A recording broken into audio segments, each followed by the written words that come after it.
इस बीच सूरतगढ़ के सावलसर से एक बड़ी खबर निकलकर सामने आ रही है, जहां पर लगातार देह शोषण से परेशान एक युवती ने आत्महत्या कर लिया, सुसाइड कर लिया है। पहले इसकी भाभी ने सुसाइड किया था और उसके बाद में अब 19 वर्षीय ननद ने भी खुदकुशी कर लिया है। पीड़िता ने 24 मार्च को सुसाइड का प्रयास किया था, कोशिश की थी। इससे पहले युवती की भाभी भी आत्मदाह कर चुकी है। गांव के 3 युवक हैं, दोनों का पिछले 9 माह से ये देह शोषण कर रहे थे। साथ ही वीडियो वायरल करने की धमकी भी इनकी तरफ से की जा रही थी। पीड़िता ने गत दिनों एसपी से मिलकर कार्रवाई की मांग की थी। पुलिस पर जांच सही तरीके से नहीं करने और धमकाने का आरोप भी लगातार लगता रहा है। तो एक बड़ी खबर निकलकर सामने आई है, जहां पर देह शोषण से परेशान एक युवती ने सुसाइड कर लिया। और बड़ी बात यह है कि एक ही परिवार की अब ये दूसरी महिला है जिसने सुसाइड यहां पर किया है। और ज्यादा जानकारी के साथ हमारे वरिष्ठ सहयोगी रवि बिश्नोई लाइव कनेक्ट हो चुके हैं, सीधा उनका रुख करते हैं। रवि, अपने आप में बेहद गंभीर मामला है, क्या कुछ पुलिस अब कह रही है, क्या कुछ दोषियों के खिलाफ कार्रवाई करने को लेकर आश्वासन पुलिस दे रही है? दीपक, दिल दहलाने वाली खबर सूरतगढ़ के सावलसर से निकल कर आ रही है, जहां पर एक युवती ने फांसी लगाकर अपना जीवन समाप्त कर लिया।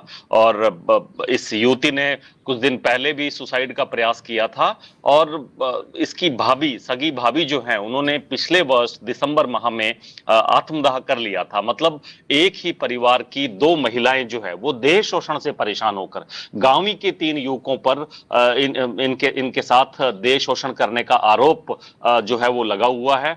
लगातार ये युवक इन दोनों ननद भाभी को परेशान करते आ रहे थे।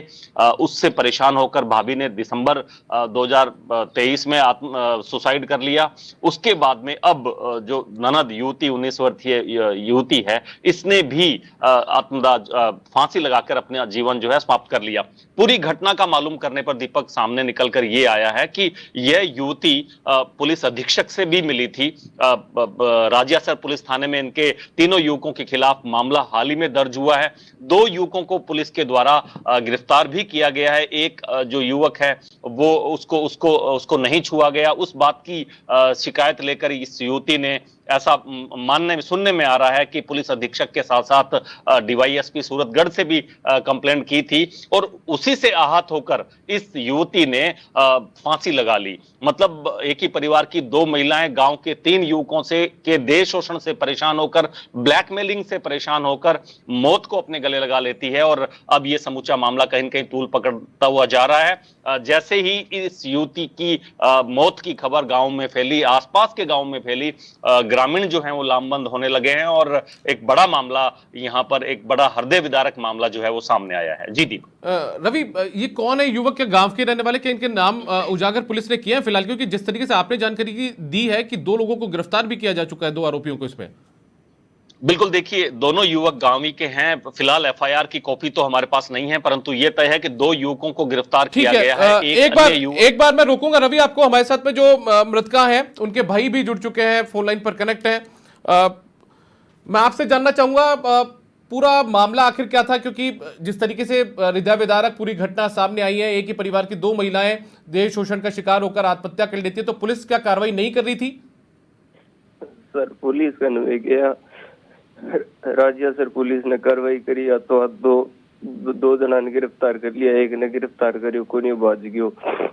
दिन बाद में डिप्टी ले ली जांच, और डिप्टी मेरी बहन ने डराई धमकाई कि तू 2 का नाम ना ले, 1 को नाम ले। डिप्टी प्रतीक मील हो साहब। मतलब पुलिस की तरफ से डराया धमकाया गया था आपकी बहन को? राजियासर पुलिस की तरफ से नहीं डराया धमकाया था साहब।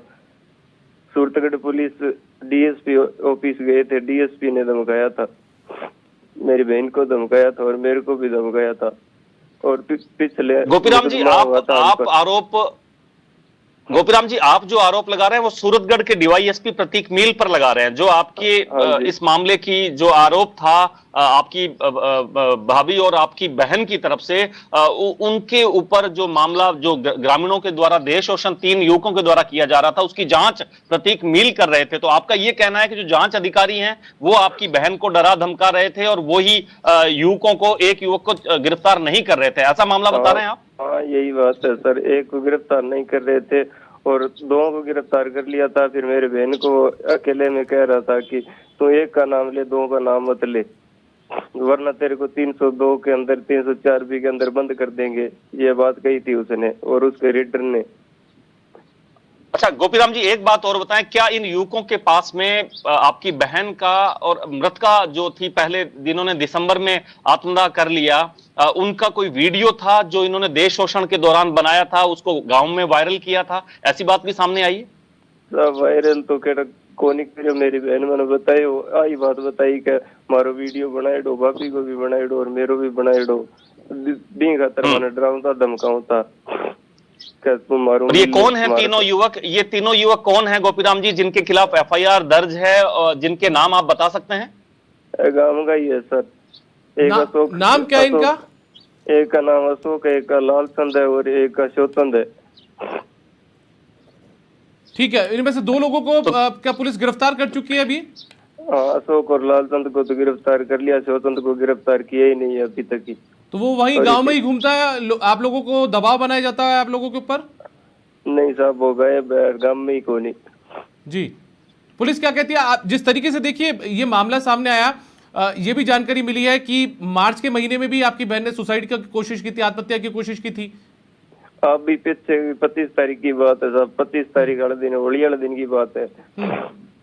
होली वाले दिन मेरी बहन सुसाइड खातर निकल गई, सुसाइड नोट देख के फिर गांव वाला में ढूंढी भी न ले गया, मुकदमा दर्ज करवायो और पुलिस हाथों हाथ कार्रवाई करके 2 लेगी पकड़ के।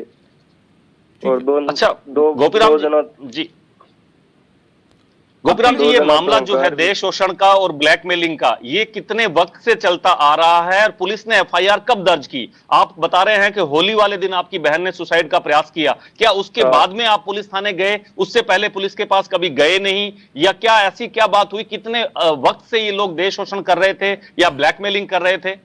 सर मेरी बहन अब्बा ने बताया था कि 8-9 महीने पहले की बात है, जब ये 12वीं क्लास में पढ़ने के बाद नरमा बिजाई का टाइम होता है उस समय से कर रहे थे। और 12वें महीने में मेरी वाइफ है वो जल गई थी सर। ठीक है रवि, एक अपडेट के लिए बता दूं मैं, श्री गंगानगर के एसपी हैं गौरव यादव, उनसे हमारी टीम ने संपर्क किया है फोन करके, उनकी आप इस मामले में पुलिस का पक्ष रखें क्योंकि पुलिस की कार्यशैली पर सवाल उठ रहे हैं।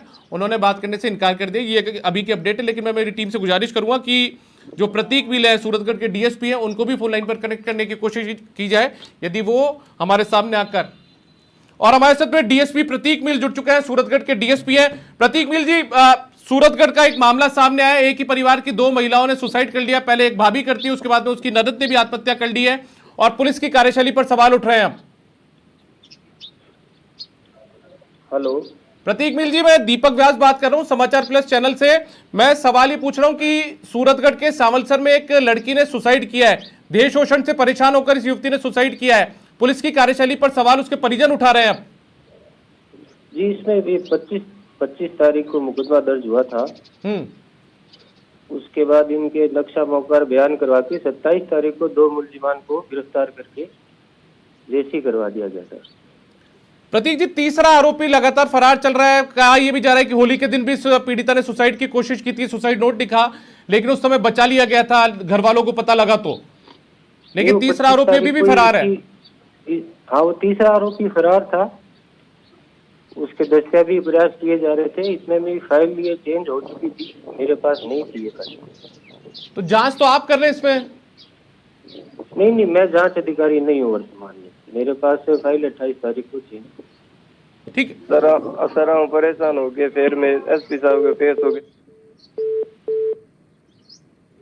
प्रतीक जी, आप मेरी आवाज सुन पा रहे हैं? रवि, यदि आपने सुना हो, प्रतीक मिल डीएसपी यही है, जिम्मेदार अधिकारी हैं, खाकी का प्रतिनिधित्व करते हैं, बड़े अधिकारी हैं यहाँ पर। और किस तरीके से बात, जब इनसे सवाल पूछा गया तो सवाल का जवाब देते देते फोन अचानक वो खुद काट देते हैं और उसके बाद में चले जाते हैं। कितनी मतलब बड़ी से विडंबना माना जाएगा कि पुलिस के अधिकारी इस तरीके का रवैया अपना रहे हैं। बिल्कुल दीपक, देखिए ये जैसा कि मैंने पहले कहा, हृदय विदारक घटना है। एक ही परिवार की 2 महिलाएं और वो भी रिश्ते में ननद और भाभी। भाभी एक तरह से ननद की संरक्षिका होती है किसी भी परिवार में, अगर देखा जाए तो। ननद को समझाने बुझाने के लिए, ननद के अच्छे बुरे के ख्याल के लिए हमेशा भाभी एक परिवार में एक महत्वपूर्ण अंग होती है। परंतु देखिए, इस परिवार की बहू ने, यानी गोपीराम जी जो हमारे साथ जुड़े हुए, इनकी पत्नी ने आत्मदाह दिसंबर में करती है और उसके बाद में वो भी तो कोई केस होगा ना आत्मदाह करने वाला, उसके में भी क्या इन्वेस्टिगेशन हुआ नहीं हुआ, ये सब चीजें सामने आनी बाकी है। दूसरी तरफ ये जो युवती है, जो गोपीराम जी की बहन है, ये कहीं न कहीं दूसरी बार जो प्रयास करती है उसमें सफल होती है। उससे पहले वो एक प्रयास करती है होली वाले दिन पुलिस के पास, उसी के बाद में ये लोग जाते हैं, एफआईआर दर्ज करवाते हैं। पुलिस एफआईआर, राजियासर पुलिस एफआईआर तो दर्ज कर लेती है। आप अंदाजा लगाइए, दिसंबर में जो सुसाइड हुई थी उसकी एफआईआर मार्च में हो रही है, उससे जुड़े हुए आरोपियों की एफआईआर मार्च में हो रही है। तो आपने सही कहा कि खाकी पर जो आरोप लग रहे हैं, खाकी को उसकी सफाई देनी पड़ेगी। कहीं न कहीं जो समूचा मामला, जो इस तरह का संवेदनशील मामला बन चुका है, उस पर जिला पुलिस अधीक्षक को भी बयान देना पड़ेगा और इस बात की जानकारी देनी पड़ेगी कि आखिर पुलिस के स्तर पर चूक हुई है या नहीं हुई है। गोपीराम जी हमारे साथ हैं। ये गोपीराम जी, आपसे एक सवाल मैं ये जानना चाहूंगा, आपकी पत्नी थी जिन्होंने आत्मदाह किया और अब आपकी बहन है जिन्होंने सुसाइड फांसी लगा ली है, तो क्या आपको कभी आपके परिवार में इस तरह की भनक नहीं लगी कि उनका देह शोषण किया जा रहा है? कभी जिक्र आपकी पत्नी ने या आपकी बहन ने इससे पहले नहीं किया आपको? नहीं साहब, पहले दोनों ही को बतायो ना, तो बन बतायो ना न बतायो, क्यों पहला थोड़ो इतो पता लगे कि भैया दो छोरा बातचीत करती, बाकी और कोई पता दो मैंने हॉस्पिटल में भर्ती कराई और हॉस्पिटल में अनबयान लड़का दिया को नहीं अणके मेडिसिन सुनना पड़गी और दिन के बाद में दोबारा भर्ती कराई। मेरे ससुराल वाला मेरे खिलाफ है क्योंकि मेरी लव मैरिज हुई और बाबटू बयान बदलवा करवा दियो और भी मुकदमा की धमकी डीएसपी का रीडर दी माने आवाज के 304 बीघा माथा दोनों बहन बयान अंदर कर दे सके एक छोरे दो नाम क्या मिले आवाज के मेरी बहन ने। देखिए दीपक, कुल मिलाकर मामला परिवार को भी मालूम था, जैसा कि गोपीराम जी से हमें मालूम चल रहा है। कुल मिलाकर सामाजिक परिस्थितियां दोनों परिवारों में किस तरह से बनी हुई थी ये भी मालूम चल रहा है। परंतु ये कहीं न कहीं तय है कि दो मौत हो जाना एक ही परिवार में, और वो भी देह शोषण से परेशान होकर हो जाना, अपने आप में ही काफी एक संगीन मामला बन जाता है और हृदय विदारक घटना जो है एक ही परिवार पर इस तरह से बन जाती है। इसमें पुलिस ने किस तरह से जांच की, देखिए एसपी हमारे सामने पक्ष रखने के लिए नहीं आए, परंतु डीवाईएसपी ने जिस तरह से बातचीत की है और जो सवालों के जवाब दिए हैं, उससे तो ऐसा ही लगता है कि फिलहाल जो जांच है वो भी कहीं न कहीं ट्रांसफर जो है हो चुकी है। उन्होंने रवि इनकार कर दिया, उन्होंने रवि इनकार कर दिया कि मेरे पास जांच नहीं, 28 तारीख को जा चुकी है, ये बात कहते हुए नजर आए हैं वो, और कहा कि जिस तरीके से मुकदमा दर्ज हुआ 2 लोगों की गिरफ्तारी की गई। अमूमन इसी तरह से होता है, 2 लोगों की गिरफ्तारी हो चुकी है, तीसरा फरार है, और उसी दरमियान अगर मुलजिम पक्ष के द्वारा किसी बड़े उच्चाधिकारी से मिलकर जांच परिवर्तन का निवेदन किया जाता है तो जांच परिवर्तन भी हो जाती है। हो सकता है किसी अन्य अधिकारी के पास जांच गई हो, परंतु ये युवती कहीं न कहीं इसी कानूनी पेचीदगियों में ही उलझकर अपना जीवन खो बैठी है। देखिए, युवती को नहीं मालूम कि कौन जांच कर रहा है, कौन नहीं करेगा और कौन किससे जांच कितने सक्षम अधिकारी करेंगे, पर उसे तो इतना तो मालूम है कि वो 3 युवक थे जो लगातार उसकी भाभी का देह शोषण कर रहे थे, उसके बाद में उन्होंने उसका खुद का देह शोषण किया और 2 गिरफ्तार हो गए, तीसरा लगातार फरार है। तो गांव में तरह तरह की बातें भी होती है, समाज में तरह तरह की बातें होती है, और यही हुआ कि अंततः इस युवती ने अपना जो जीवन है वो आज जो है वो फांसी लगाकर समाप्त कर लिया। ठीक है रवि, मृतका के भाई हमारे साथ लगातार जुड़े हुए हैं। मैं एक बार वापस से आपसे जानना चाहूंगा, आपने पुलिस पर आरोप लगाए तो क्या जो डीएसपी हमारे साथ जुड़े थे इन्हीं पर आरोप आप लोग लगा रहे हैं? हाँ, ये प्रतीक मील है साहब, और मैं दोनों बहन भाई दोनों ही गेड़ा बयान देने। क्या कहा था प्रतीक मील ने, डीएसपी ने? प्रतीक मील मेरी बहन ने आप कमरे में बुला के तू एक गो नाम ले, 2 में नाम क्या मिले वैसे 2 छोड़ दे, 1 गो नाम ले ले। दिन बाद में बहन मन बार आगे बताई आ बात, फिर हमारा बयान होया दोनों बहन भैया का। और छुट्टी वाले दिन मेडिकल वास्ते गंगानगर भेजा, छुट्टी वाले दिन बट कोई मेडिकल को नहीं, पूरा दिन हमारो खराब करियो। दूसरे दिन फिर बुलाया, सूटगढ़ मेडिकल करवायो, भी मेडिकल गया मां साहब, डॉक्टर ने अलग कमरा में ले जाके बातचीत करी, मैं भी बटी मौजूद हूँ, मैं मीडिया वाला ने बुला लिया, तो वो वीडियो भी मीडिया पर चल होंगे बाद में। अच्छा ठीक है, मुझे एक चीज और बताइए, आप जो सुसाइड नोट की बात आप जिक्र जिस बात का कर रहे थे 24 से 25 तारीख के दरमियान होली के आसपास का, उस सुसाइड नोट में क्या लिखा था आपकी बहन ने? मेरी बहन ने उन लड़कों का नाम लिखा था और वो कह रही थी कि इन लड़कों ने मेरे को परेशान किया था और दुष्कर्म किया था मेरे साथ और मेरे भाभी दोनों के साथ, इससे परेशान होकर मैं जा रही हूँ। और अशोक कुमार ने खेत से आते समय उसे कहा था, इशारा किया था उसे फोन करने का, इससे परेशान होकर वो घर से निकल गई थी। अच्छा मुझे एक चीज और बताइए, जब आपकी बहन ने सुसाइड किया और उससे पहले जब आप ही के परिवार के एक महिला सदस्य ने सुसाइड किया दिसंबर के महीने में, तब क्या उन्होंने भी कोई सुसाइड नोट लिखकर इस बात की जानकारी दी थी कि वो देश शोषण से परेशान होकर? सुसाइड नोट को नहीं, 20 दिन में गांव में मौजूद ही को नहीं हो, मैं कणक लियाने गेड़ हो दूसरी साइड, और 20 दिन खुद का आग लगा ली के कहानी हुई, कोई पता को नहीं साहब। ठीक है, तो ये आपकी बहन ने बताया था कि उसकी भाभी ने भी सुसाइड इसीलिए किया था देश शोषण से परेशान होके? अब होली वाले दिन सुसाइड नोट लिखे भी वापिस ले गए, पूछताछ करी, जद बन बताई पूरी बात कि भाभी के साथ भी यही होती जी, मेरे साथ हुई, और भाभी बात करवाई मैंने क्या। ठीक है रवि, देखिए जो होली के दिन जिस तरीके से ये जो इनकी बहन है वो सुसाइड करने की कोशिश करती है, उससे बचाया जाता है, उस वक्त बचाया जाता है, उसके बाद में सुसाइड नोट उसके पास से बरामद होता है। यदि वो सुसाइड नोट बरामद नहीं होता, यदि उस समय उसे बचाया नहीं जाता, परिवार के लोग उससे बातचीत नहीं करते, तो शायद ये मामला भी पेचीदगियों में फंस कर रह जाता। पता ही नहीं लगता कि परिवार की जो पहली महिला सदस्य ने जो सुसाइड किया दिसंबर के महीने में, उसने भी इसी वजह से सुसाइड किया था, इसका पता ही नहीं लग पाता।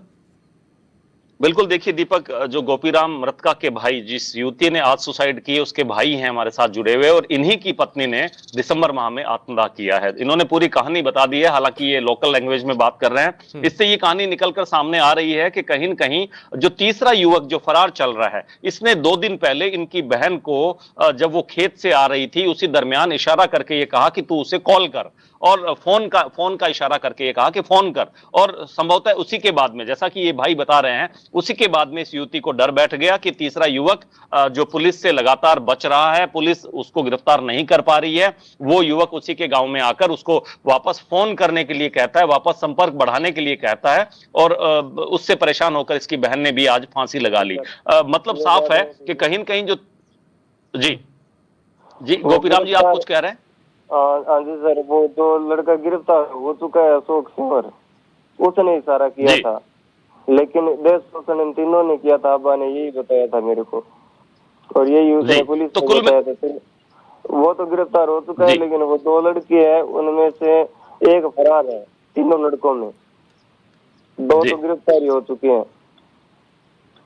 जी। कुल मिलाकर दीपक, जो घटना सामने निकल कर आई है वो यही है कि न केवल परिवार को बल्कि पुलिस को भी अच्छी तरह से मालूम है कि कौन किसके साथ देश शोषण कर रहा था, किस तरह से ब्लैकमेलिंग कर रहा था, और कहीं न कहीं उन पर एक समुचित कार्रवाई, जैसा कि युवती चाह रही थी, जैसा कि पहले मृतका जो इनकी गोपीराम जी की पत्नी वो चाह रही थी, उस तरह से नहीं हुई, एक मैसेज नहीं गया, और कहीं न कहीं बदनामी के डर से, कहीं न कहीं इन दबंगों के डर से इस युवती ने भी जो है वो फांसी लगा के अपना जीवन जो है वो खत्म कर लिया। जी चलिए, बहुत शुक्रिया आपका रवि विष्णु, आप हमारे साथ जुड़े, और अंदाजा आप लगा सकते हैं कि जब कोई महिला उस स्थिति तक पहुंच जाए कि उसे सुसाइड जैसा कदम उठाना पड़े, तो वो कितनी परेशान होगी, कितनी पीड़ित होगी। और बावजूद उसके पुलिस ने 2 लोगों को गिरफ्तार किया। एक व्यक्ति अभी भी, जो एक आरोपी है वो एक आरोपी अभी भी पुलिस की गिरफ्त से बाहर, और ऐसे में उस युवती ने यहाँ पर मौत को गले लगाना मुनासिब समझा, और पुलिस की कार्यशैली पर भी यहाँ पर सवाल जरूर उठ रहे हैं।